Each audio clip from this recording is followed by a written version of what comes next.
Udah keluar atau belum? Oke. Jaringan keluar atau jaringan di dalam ini maksudnya sekarang? Di? Oke, bisa Bapak kasih clue. Kalau seandainya dia masih ada jaringan, dirinya apa dulu? Imminent incipient atau incomplete complete? Imminent. Tergantung. Porsionya terbuka atau tertutup. Jadi abang harus gitu lagi. Porsio terbuka, porsio tertutup. Nah, ini banyak sih memang ya. Coba jaringan ini masih ada di dalam atau udah keluar sebagian, porsio terbuka. Berarti apa? Incipient. Imminent tapi tertutup. Berarti jaringan itu tahu maksudnya apa? Antara masih ada di dalam atau memang udah keluar sebagian. Kalau porsionya udah tertutup, berarti dia maksudnya adalah apa? Imminent. Incipient. Porsio tertutup. Komplit. Oh, tunggu. Jaringannya udah keluar. Jaringannya udah keluar semua. Oh, enggak. Itu jaringan positif itu bisa jadi dia masih dalam, Masih bisa jadi dalam udah atau keluar. masih udah keluar. Tapi komplit itu harus keluar semua. Ya. Oke. Kalau seandainya nggak ada jaringan yang keluar, atau seandainya jaringan itu masih di dalam semua, Oh. paham maksud abang? Coba pelan-pelan. Pasti datang dengan abortus di bawah 20 minggu. Ada kata-kata jaringan. Oke, jaringannya ada banyak. Itu apanya? Terminologinya. Kadang nanti di soal blog deh beda-beda. Makanya bingung kita kalau abortus nih. Ada antara jaringan yang udah bisa keluar atau jaringan yang masih ada di dalam. Sekarang kalau jaringannya, oke lah berarti abang ubah aja. Kita cara belajarnya berarti incomplete abang ketemukan dengan incipient aja.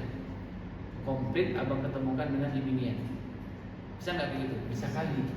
Dengan syarat apa? Apa syaratnya? Porsionya sama-sama. Gini aja lah. Kalau porsio tertutup kalian ingatnya apa? Imminent sama? Berarti kalian lebih ingat itu. Kita pakai cara itu aja. Oke, berarti ini main metodenya abang ubah.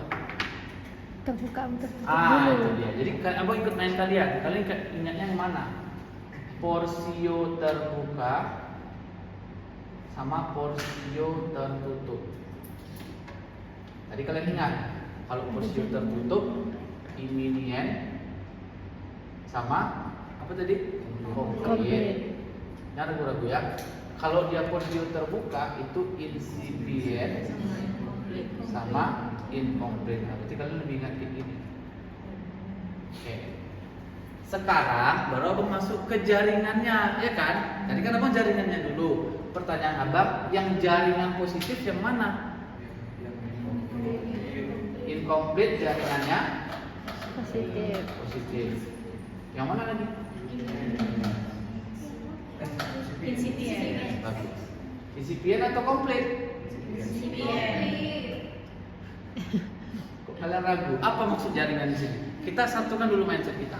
Jaringan di sini apakah jaringan yang sudah keluar atau jaringan yang masih ada di dalam? Jaringan yang masih di dalam. Sekarang ini biar nggak ragu. Biar Ada nggak pusing. jaringan di Kenapa dalam. kalian bisa bilang incomplete itu jaringannya positif? Ada yang di dalam. Berarti ikuti mindset itu sekarang, oke? Masih ada jaringannya di dalam atau setelah udah keluar. Sekarang kalau abang tulis jaringannya positif, kira-kira di mana lagi? Kalau kira-kira komplit, berarti jaringannya udah negatif. Paham ya? Paham ya? Berarti di mana? Incipient. Memang pemahamannya kayak gitu. Jadi kalau dia komplit, berarti abang nggak ada jaringan lagi, baik di perut ataupun di bawah. Imminent gitu juga, nggak ada jaringan lagi. Oke, paham? Paham ya? Nah, kalau dia datang dengan abortus, maka kalian nanti minta darah rutin, minta USG, keranjang sampah tetap 3 ya. Di obstet, darah rutin, USG sama plano tes. Oke, ada nggak pemeriksaan spesifik khusus abortus? Jawabannya nggak ada. Maka pemvisnya kalian apa nanti di sini? DJJ Di bawah 20 minggu. Oh iya. Nah, di bawah 20 minggu bisa BCJ. Apa pempisnya? Inspeku kan pasti tanda ulang pendarahan. Iya. Pendarahan atau keluar air, berarti inspeku Inspeku low. PT. Enggak. Iya. Eh, Nah, bisa nggak ini di VT? bisa. Enggak. Kembalikan VT itu cuma ada tanda-tanda impar. Tuh dapat dari mana? Kan kalian buka pakai inspeku. Haram lah hukumnya di VT. Jadi ingat betul-betul ya. Aku saja menjebak aja nih. Ya. Jadi nanti abang bilang porsio terbuka tertutup, kalian ingat di mapping kalian VT. Harusnya nampak dari porsio. Dah. Penunjangnya kalian nggak ada. Jadi tata laksananya apa? Pasang infus, berikan oksigen, kemudian kalian lihat dari sini. Kalau seandainya jaringannya sudah tidak ada dan porsionya sudah tertutup, dia menurut saya begini, porsio tertutup, maka bed rest saja. Suruh pulangkan dia. Kalau jaringannya masih ada, berarti rujuk untuk apa? Puret atau aspirasi vakum manual. Oke. Paham sampai situ ya? Nah, Terus cara bedanya kayak gimana Pak? Bedanya yang mana? Insipien sama si incomplete kan jaringannya sama-sama masih ada di dalam. Oke. Nah, cara bedanya kayak mana Pak? Seingat saya Bang, dari materi itu, Oh iya. dari Iya betul. insipiens itu bisa pakai USB atau pakai ini Bang, BJJ. Yang mana insipien? Insipien Bang, seingatku. Itu penunjang deh. Kita bedakan aja dulu dari segi jaringan sama porsio terbuka. Oke, sekarang ini, ya betul. Itu mulai diingatkan. Porsio tertutup kita sepakat ya. Itu punyanya siapa? Komplit sama Jadi bedanya apa? Ini jaringan positif. Ini jaringannya negatif. Itulah dia bedanya. Paham? Sekarang abang ulang. Kalau dia komplit, udah nggak ada lagi jaringan. Kenapa? Porsio juga udah ikut tertutup, berarti udah komplit, ibunya udah aman. Kalau dia yang insipien, ini kembali lagi lah. Ya lah, pas. Kalau dia insipien, jaringannya juga udah nggak ada, tapi porsionya masih terbuka. Jadi kata kuncinya kalau porsionya tertutup, itu tetap di bed rest. Tapi selagi porsionya itu masih terbuka, ya betul sih, porsionya masih terbuka, apalagi kalau ada jaringan, maka itu kurang. Jadi yang keluar yang mana bang? Perhatikan, cuma yang ini yang bakal keluar di masjid. Jadi jangan ribet-ribet. Cuma ini yang kompetensinya 4, ini 2. Nah, jadi jangan ribet-ribet kali. Komplit itu artinya dokter umum bisa ngerjain dengan cara bed rest, dirawat aja dia. Kenapa? Karena jaringannya udah nggak ada, porsionya udah tertutup. Kalau abang ingatnya jaringan dulu deh. Jadi karena tadi kalian ingatnya porsio terbuka tertutup, baru abang ingatnya ke sini. Oke, jadi yang bakalan keluar yang komplit. Sekarang abang ke kehamilan ektopik terganggu. Oke. Kalau dia datang dengan kehamilan ektopik terganggu, kata kuncinya apa? Pasien akan datang dengan keluhan nyeri perut hebat, disertai adanya perdarahan. Nah, kalian lakukanlah pemvis di sini. Apa pemvisnya di sini? Nah, ini pengecualian. Nah, ini perhatikan. Abang bilang apa? VT tidak boleh dilakukan kalau tidak ada tanda-tanda infarksi, kecuali kehamilan ektopik terganggu. Kenapa coba? Karena abang pengen dapat jadi goyang sama kehamilan ektopik. Jadi dia berada di kafum 12. Paham ya? Full dose sintesis itu dia sebenarnya. Jadi khusus kehamilan ektopik terganggu, ini abang ingatkan lagi, nanti di rumah jangan ragu-ragu. Abang akan VT di sini. Abang Leopold tidak, karena belum ada. Abang Inspekulo tetap, karena dia datang dengan perdarahan.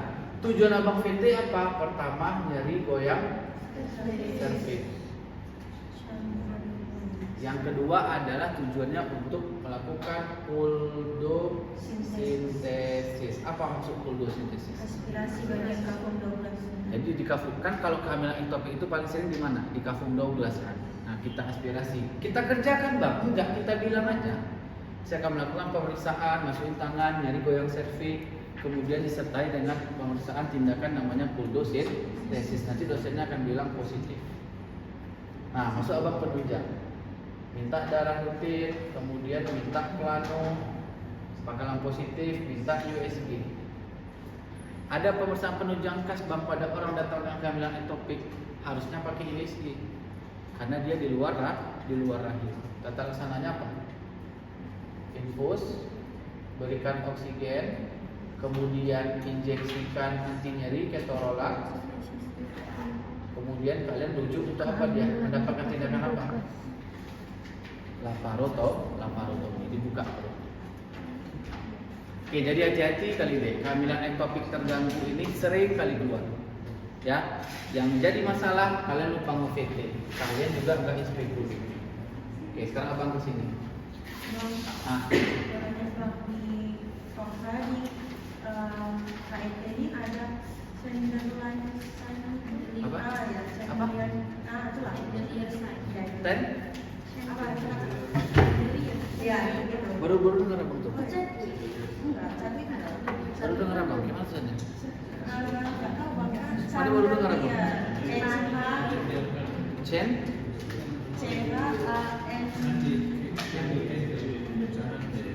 Handle habis itu Selesai, tidak itu.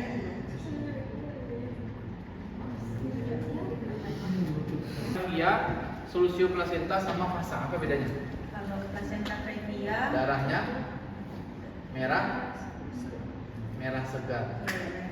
Solusio darahnya hitam. Placenta previa tidak nyeri. Solusio nyeri. Placenta previa terjadi tiba-tiba. Solusio karena kasus trauma atau adanya itu berulang placenta previa juga berulang bisa. Ini kalau ada traumanya, kalau nggak ada trauma nggak kejadian. Kalau dia fasa previa, kalian ingatnya gini aja deh. Perdarahannya itu terjadi pada saat infartu. Ini di atas 20 minggu. Jadi misal ibunya mau infartu, tiba-tiba lagi buka 2, buka 3, buka 4, tiba-tiba muncrat darah. Itulah ciri khas dari fasa previa. Makanya jarang keluar. Kalau kalian mau ngapal itu boleh, coret aja. Kenapa coba jarang keluar? Kalian partus normal dulu, syaratnya kalian partus normal dulu, baru nanti muncrat darah di situ. Akan agak susah kan skenario dibuat di masjid. Jadi ini yang bakal keluar. Penunjang sama minta darah rutin, minta USG, kemudian minta plano. Tata laksananya pasang infus, berikan oksigen, kemudian kalian rujuk untuk SC. Placenta previa bisa lahir normal ya, tapi tergantung kondisi ibu.